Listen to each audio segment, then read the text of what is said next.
This is going to be our last video for this section of cardiovascular physiology. Before we covered depolarization and contraction, how our heart works effectively. We talked also about heart failure when our body does not adequately perfuse its organs. Now we need to pick up on the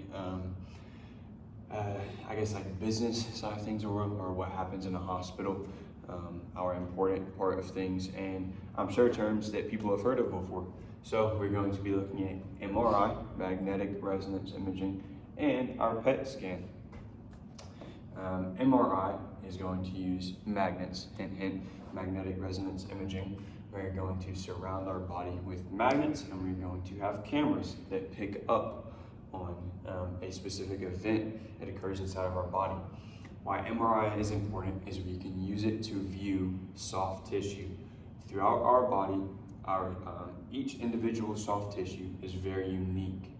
And we'll get into that in a second, but like I said, MRI is going to use magnets to view basically our different organs, because like I said, they're unique and we can tell which organ we are looking at. We're going to use cameras that pick up on that, on what is happening with these magnets and happening inside of our body. Since it is soft tissue, we can view the heart. This heart is a soft tissue. We can also look at filling. This is going to be one of our key things that MRI is used for.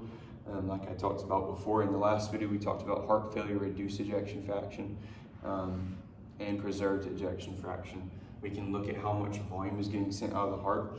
And so like in last video, reduced ejection fraction is 50% or less volume, or less than 50% is getting sent out of the heart.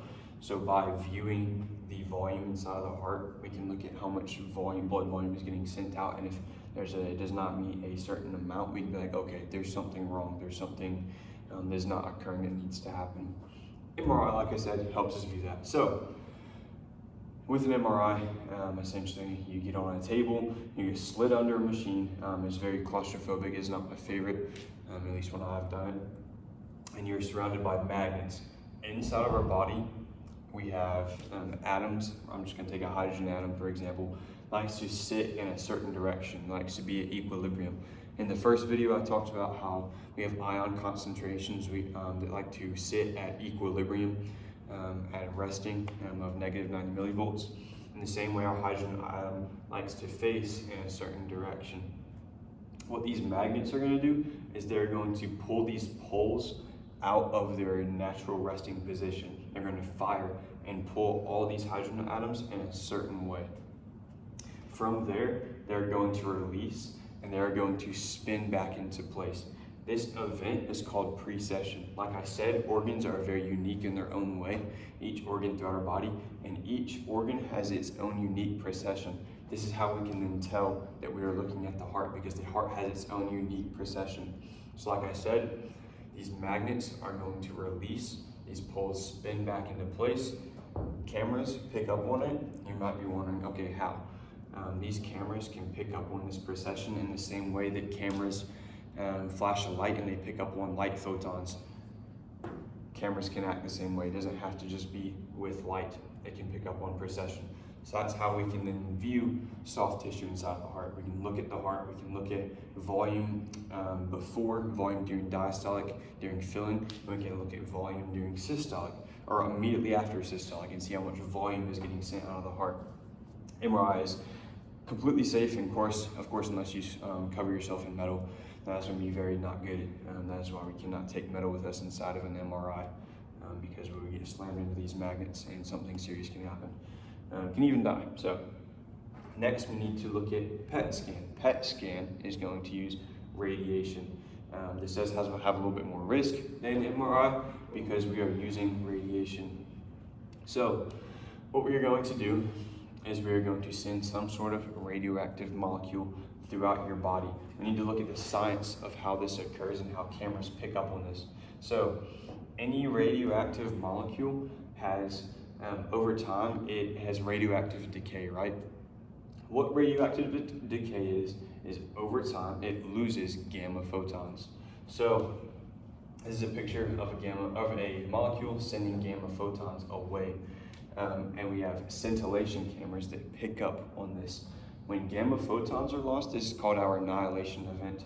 So our scintillation cameras are going to pick up on this, and this is how we can then view organs inside the body.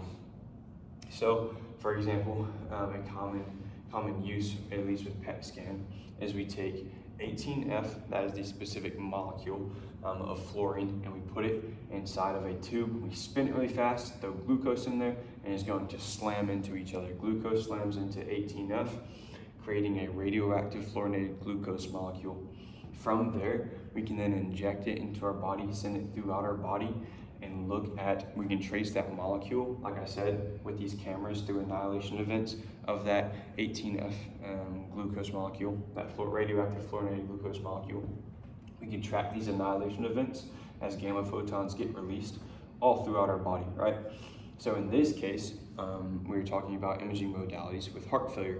We need to look at kind of like why we send this radioactive molecule all throughout, right?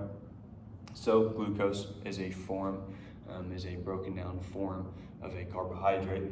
Glucose gets eaten up by literally whatever. The heart, in this case, the heart eats just about anything. It can use all kinds of molecules as fuel. It'll eat just about whatever. So we send this radioactive glucose molecule through, gets to the heart. Now, these two circles is a very simple view, it's a very simple transverse view of the left ventricle. Like I said before in the last video, left ventricle is super important, our most important part of the heart. And so if we have a dying left ventricle, we have cell death, then we can look at that and we can use PET scan and nuclear stress testing to look at how much of the left ventricle is dead.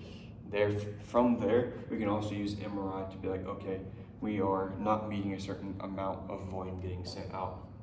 So we send this glucose molecule through, it gets eaten up by the cells surrounding the left ventricle. So this is a normal looking heart, and this is a failing heart. A normal looking heart is going to look like a donut. It is a transverse view or a top down view looking at the walls of the left ventricle. Remember, it's kind of circular, the heart. So we can look down at it and see that all these cells are alive. But if certain cells are not eating up that glucose molecule, then we will see a donut that has been bitten into, or a crescent moon, however you want to look at that. So remember, this is a normal heart. This is heart failure. This is cell death that has occurred in this gap because these are cells that are dead. They're not consuming this glucose molecule. These are our two modalities of how we view heart failure. MRI being safer, we can look at volume. PET scan, we can look at cell death inside of the heart and look at what has died and what is still alive. And these